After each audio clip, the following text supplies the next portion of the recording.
Hello and welcome to another Tao Te Ching exploration. My name is Courtney Rose. I'm Eric Osborne.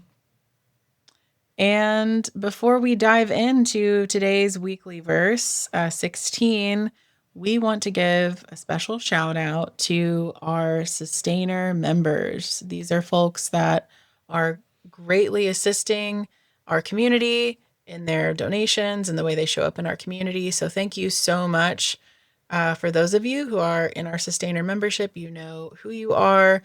And if you're someone who's listening who would like to be one of these sustainer members, head to sanctuary.org and our membership page, and you can increase your donation there. It really makes a big difference for each person that does that. So thank you so much. And also, we want to let you know about my mushroom map. This is a really cool donation-based workshop series. There's 6 different workshops, totally on demand. You can go through them at your own pace. They're donation-based on a sliding scale, so it's accessible to all. You can check out that opportunity on sanctuary.org as well. All right, let's get into verse 16.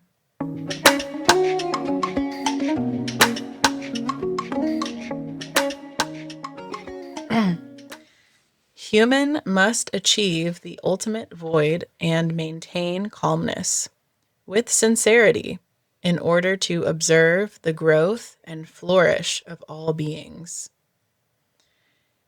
It is in this way that one can understand the law of nature.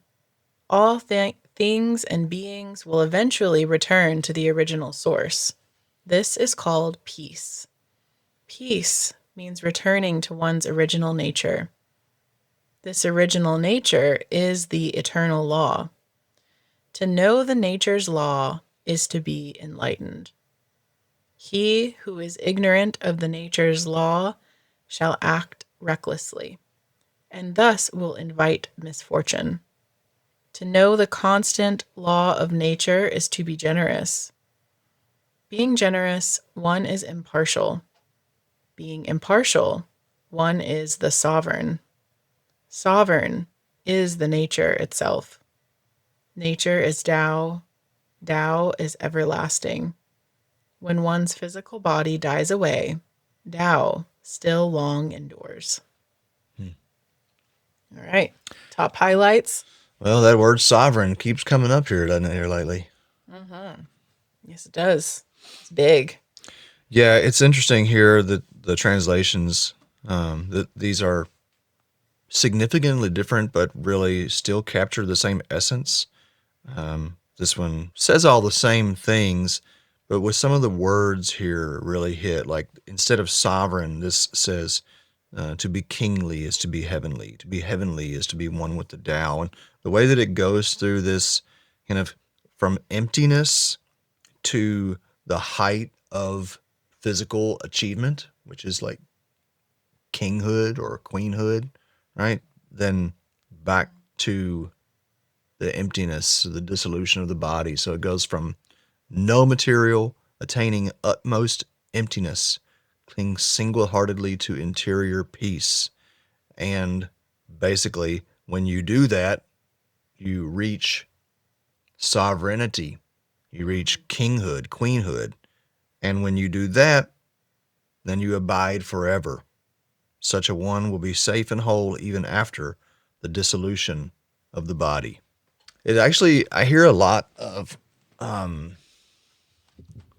Jesus here. Like I hear a description of how we understand Jesus, right? Or Christ in this, like, such great internal achievement that you are recognized as king, and through that you live forever. And now there's some really interesting stuff that I haven't even contemplated here, you know, like the Taoist immortals. We haven't really talked about this yet, and I don't know a ton about it, but it's interesting to touch on because it does relate even to the story of Christ. And it's not that these Taoist immortals, it's not that their bodies live forever. It's that they have achieved such knowing that their singular consciousness remains forever. And that's the same way that we speak of Jesus. It's, as I understand it, it's the same way that Buddha is spoken of. And it is the example that we are all to ultimately achieve, right? We've been reading some of this Mary Magdalene manuscripts and texts around Mary Magdalene and the alternate history about her and Jesus, and how there was this part of their work together was to achieve immortality in spirit through the physical body. Yeah. Yeah. This is a great extension to the conversations that we had in the last episodes. Of course, as this is just a continuation, the Tao is, of conversation, really. This is speaking so much to where I am at right now in my life. I mean, I'm thinking of this question of, like, who do you work for? This question that has come up throughout my life and in the mushroom space, and it's a really important question to get clear on continuously in life. Like, who are we working for when we wake up in the morning, and are we conscious or not of the why behind what it is that we're choosing always, whether we're conscious or not, what we're choosing to do and put our energy towards every day throughout the day. And we are making a choice, where we go to work, where we send our kids to school, Where we spend our money. where we spend our money. It is a constant action of choosing who we're feeding, what we're feeding. And so this sovereignty piece is, to me, being conscious of that we have a choice in our life always, even though there is this great illusion and veil that we don't have a choice. We just get our circumstances, and that defines who we are, but it's really the other way around. That we define our circumstance. We're greater than our circumstances, really. So Yeah, no, this you're spot on for me. It's hitting in relationship to that last conversation we just had around 15 in terms of leadership, and like, this was my experience. If one does not know the constant, one runs blindly into disasters.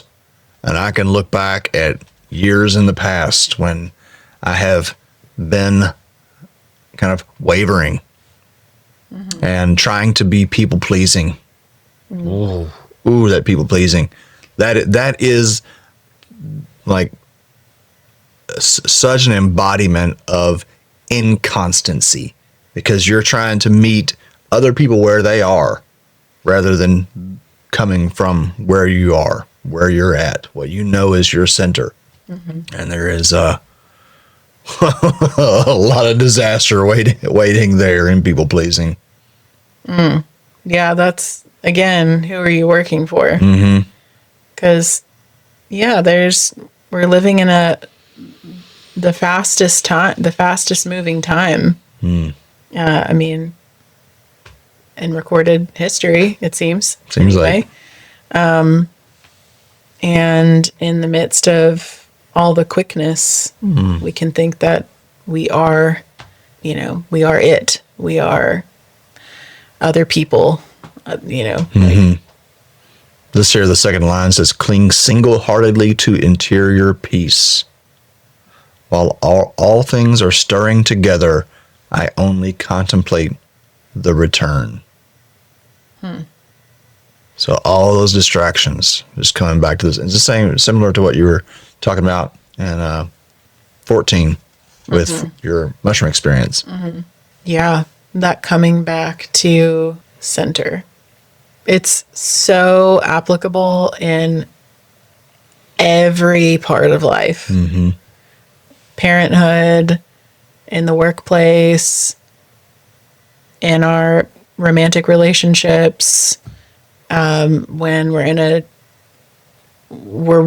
triggered, or however you want to put that. We feel so emotionally activated to, before we run into a fire, this is speaking to you, to first come back to our center before we act, to be the cause, not the effect. This is an interesting line here. To fulfill one's destiny is to be constant. That seems paradoxical to me, because destiny implies that this is what's going to happen no matter what you do. But there's also a way of looking at destiny as in, like you said, there's a choice, even when we want to pretend that there's not. And so maybe it is your destiny to kind of do something, but sounds like, according to the Tao, and I can see points in my life where I've gotten off course from what I knew was my destiny. And it was because of not being constant. It was because, like, the people pleasing has just hit me so hard right now. How that being the main component of being inconstant. Yeah, because if everybody around us is going to want something different. And so if we're just reacting to everybody else's wants and needs, this chapter's hitting me not really go hard. Very far. I feel like I needed this really, really badly right now. I want to, chapter 17, verse 17, obviously we're batch recording because we're not wearing the same outfit every week. Hey, I don't want them thinking we just wear the same clothes every week. So one more that I would love to do is 17, because it really follows up this verse in a powerful way. So I want to know, for our audience, like, where can you identify constancy and inconsistency in your life? Where are you embracing your sovereignty, and where do you need to step it up to find that in your life? Because what's it matter if we hear these words and don't act on them? And it's a big, it's simple and it's not easy. It's not an easy task to meet ourselves in our sovereignty. It's very, so confronting and big to do that. So just big props to you if you're really truly asking yourself these questions and taking the opportunity to take a look at your life. Indeed. And it also highlights how valuable it can be, or I mean, just is, not just can be. Like, we need community. We need each other for that reinforcement. And being in a community of people who are really striving for their own sovereignty can help you find yours. And so just to encourage you to seek that out. It's like Courtney said, though, it's a razor's edge, because we go in, we all need guidance and leadership in different ways in our lives. And that guidance and leadership that we receive, if we don't internalize it and don't let it become our inner world, then we just remain perpetual followers, which is kind of the trap that we see in a lot of religious practice, right? Like, Jesus didn't say follow him. He said be like him. And that's the same with all of the great leaders. And so just a reminder to ourselves that, as Courtney so wisely pointed out, that sovereignty is much easier said than done, and that we really value from community and reflection and moving in that direction to maintain constancy. You got this. Yeah. So we'll see you in the next episode.